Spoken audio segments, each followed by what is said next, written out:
Tuesdays with Mom. If there was a way to capture the essence of my mom, Naomi, it was through her cooking. My childhood was filled with bountiful family dinners, especially on Friday nights when we celebrated Shabbat and mouth-watering holiday feasts. The kitchen was Mom's domain, the same way the lab was my scientist dad's. Both had grown up in the rough East End of London.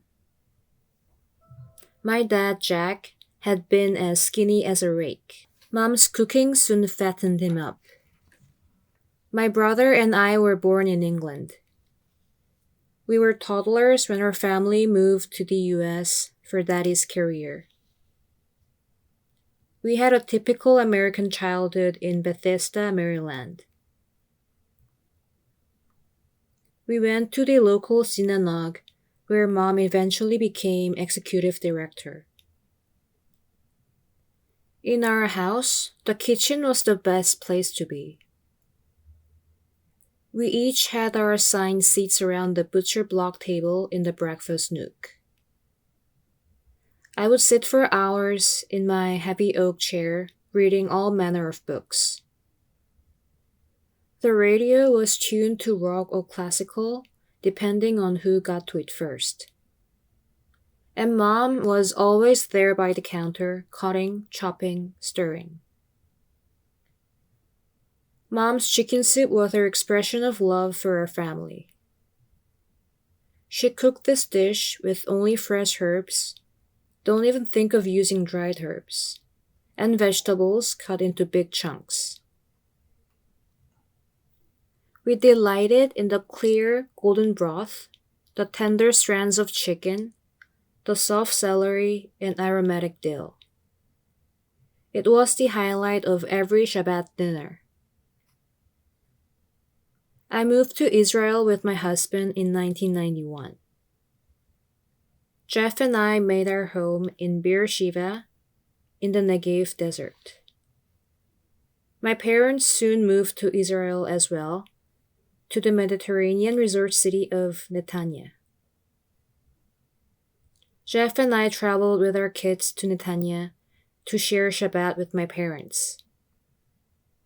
We'd walk together along the beach, then feast on one of Mom's amazing Shabbat dinners. Roasted meat and eggplant, hummus, challah, plum pie, and of course, chicken soup.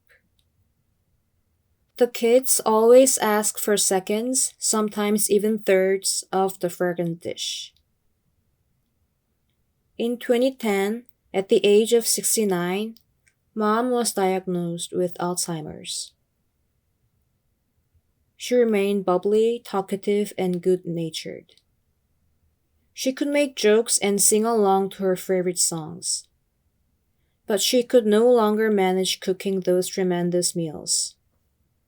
A huge part of her identity, the nurturing mother and wife who gave love through her cooking, was lost. For the first time in his life, Daddy started cooking. We joked that he had found his true passion. He brought his scientific expertise into the kitchen. Every Tuesday, I'd make the 2.5-hour trip to Netanya. Mom and I would roam the bustling streets, window shopping and telling jokes.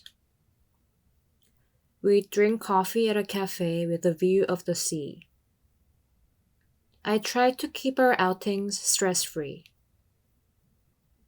If that meant bending the truth to fit Mom's reality, that's what I did. Sometimes she informed me she was 46, which made me older than she was. I just go along with it. I knew the longer I could keep my mom active and involved, the longer we could have her around with us.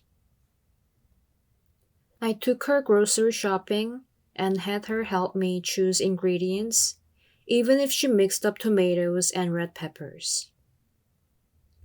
When we made soup, I'd help Mom cut vegetables so she could still take part in cooking.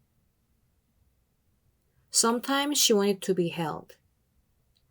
The first time she came into my arms, I felt awkward.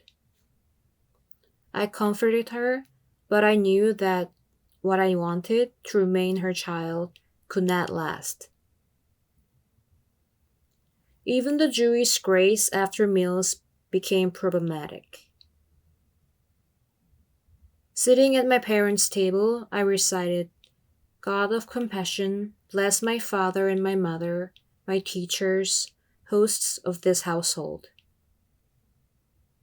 I felt sad saying the words.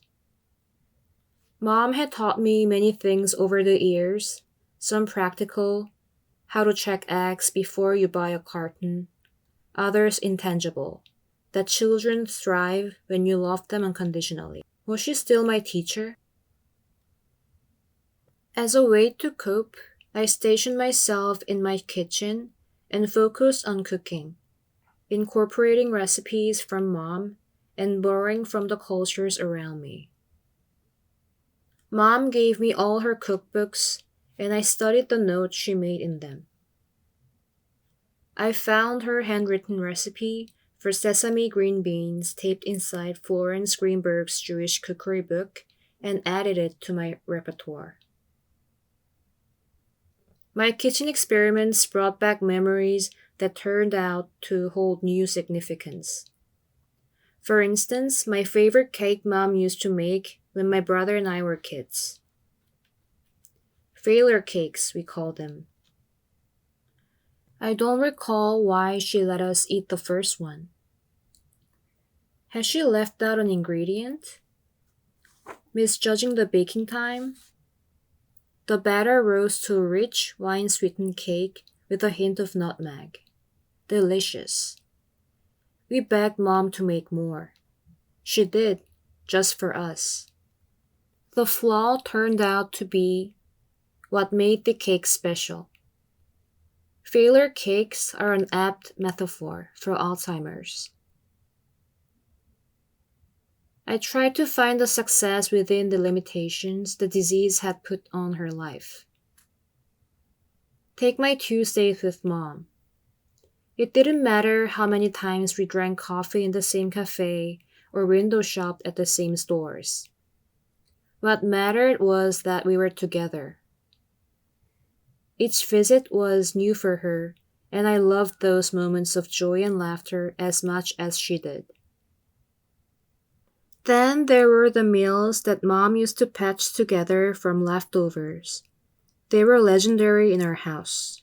She'd bring to the table a pan brimming with chicken or beef, cut into small pieces and sautéed with as many vegetables as would fit. Onions, peppers, maybe green beans and cauliflower.